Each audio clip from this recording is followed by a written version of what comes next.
life is full of ups and downs.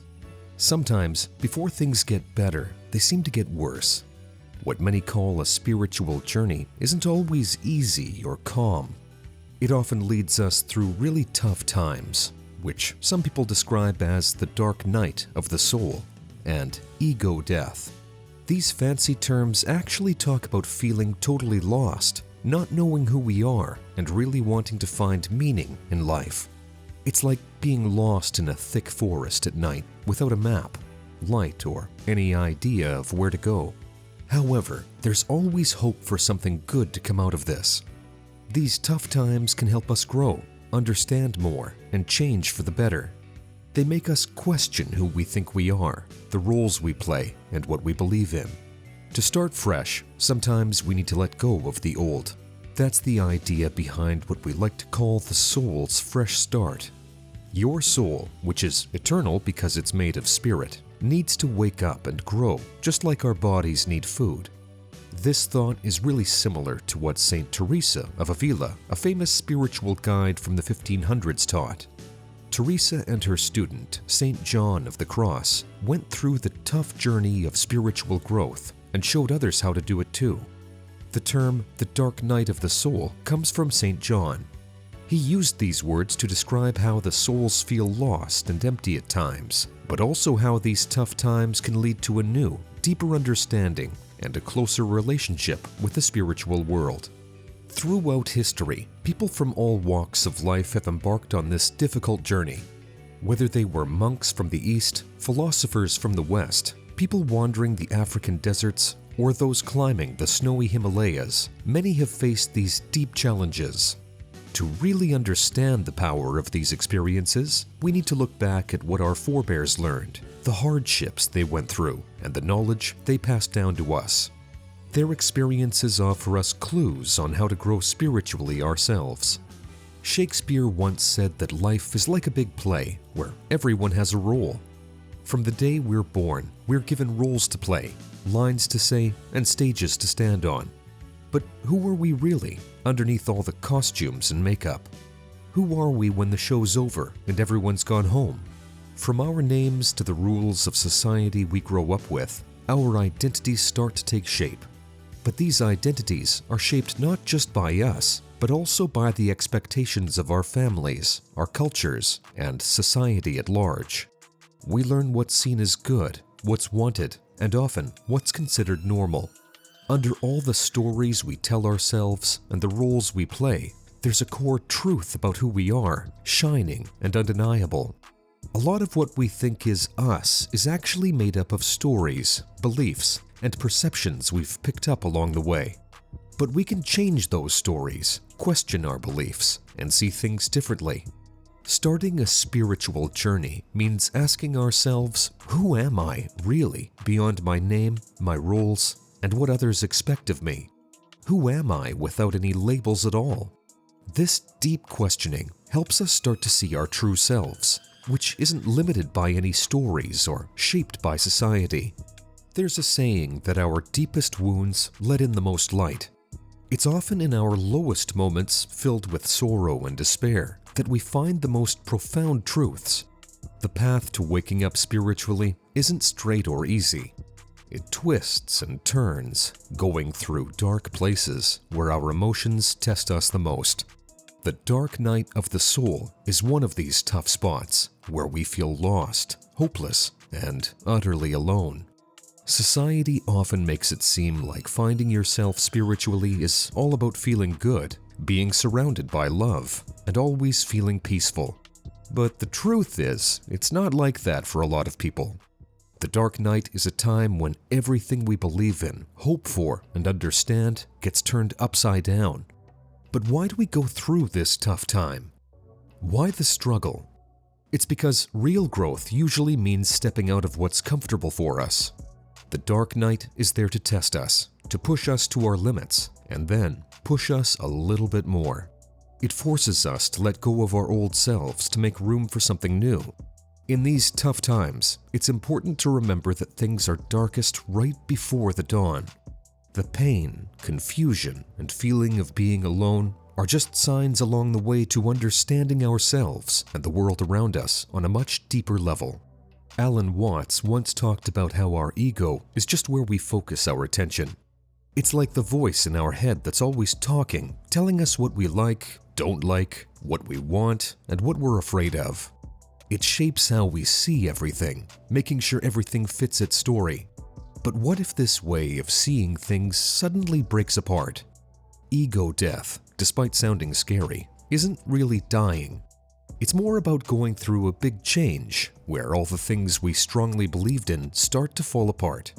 It's like you've been standing on solid ground all your life, and suddenly it turns into quicksand, pulling you into a place where nothing seems sure anymore.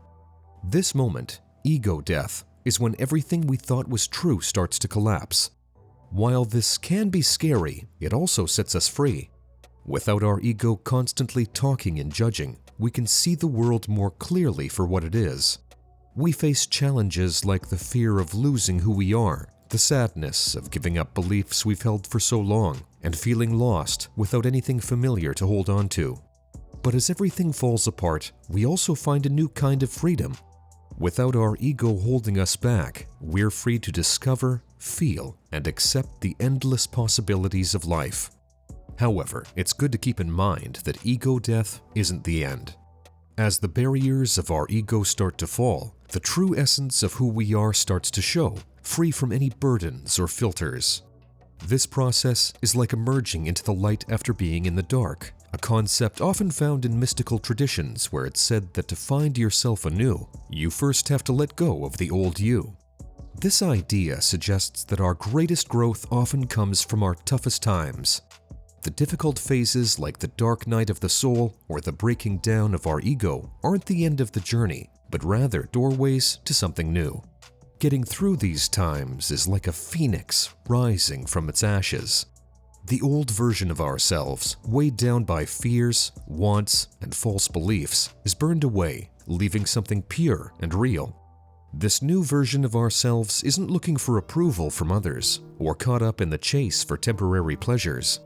Instead, it's about finding a deeper meaning, a more lasting peace, and a joy that comes from within. When the ego's barriers fall away, we start to see the true scope of who we are, free from any constraints. Many spiritual paths tell us that to find ourselves anew, we first have to let go of our old selves. Our biggest growth often comes from our hardest times. The tough experiences and the breaking down of our ego aren't the end. They're openings to a new beginning, a chance to find out who we really are, and a deep change. The part of us that was weighed down by fear, desire, and false beliefs gets transformed by realizations. What comes out is genuine and free. This new version of ourselves isn't looking for approval from others or happiness from things that don't last. Instead, it seeks a meaningful connection, true peace, and lasting happiness from within. This rebirth is a process, not just a one-time thing. It's about constantly letting go of old ways, being open, and being true to ourselves. It's about moving from looking for happiness outside to finding joy within. We realize that the love and peace we've been looking for are already inside us, just waiting to be found. But it's not always easy. Old habits, fears, and the expectations of society can try to pull us back. However, with the insights from our journey, we have what we need to face these challenges, stay true to our beliefs, and keep growing into our best selves. On this journey of awakening, it might feel like we're walking alone through a big mysterious desert. But there's comfort in knowing that many others have walked this path before us, leaving signs for us to follow. If you find yourself on this deep yet confusing path, consider these guidelines. Stay grounded. When exploring spiritually, it's easy to lose touch. But simple things like meditating, spending time in nature, or just focusing on your breath can keep you connected to the real world. Seek your tribe. There's an old saying that we go further when we go together. Finding people who understand you or mentors who have wisdom to share can make your journey less lonely and more enlightening. Dance with uncertainty. The path to spiritual growth isn't straight. It's full of twists and turns. Embrace this uncertainty instead of fearing it. The surprises along the way often hold deep insights. Welcome change. Change is the only constant. Be open to new ideas and experiences. They can offer fresh perspectives and help you grow. Honor the journey's rhythm. Understand that tough times and times of growth are part of the natural cycle.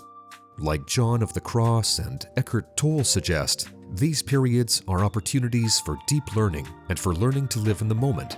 Taking inspiration from Lao Tzu's timeless insight, new beginnings are often disguised as painful endings. It's important to remember that even in our darkest moments, a new day is just around the corner. This idea is central to the journey of the soul. In the grand design of life, the darkest experiences are just as important as the brightest ones. The tough times we face, like the dark night of the soul and the experience of losing our ego, are not the universe playing tricks on us, but rather opportunities for deeper understanding. They are a crucial part of moving from a surface-level existence to a more meaningful life. When it feels like the night will never end, keep in mind that every new beginning starts in darkness. Embrace these challenging times, because it's in these moments that we truly discover who we are. Thank you for joining us on this journey today. If what we've shared speaks to you, feel free to share your own experiences in the comments. If you found this helpful, a like and share would mean a lot.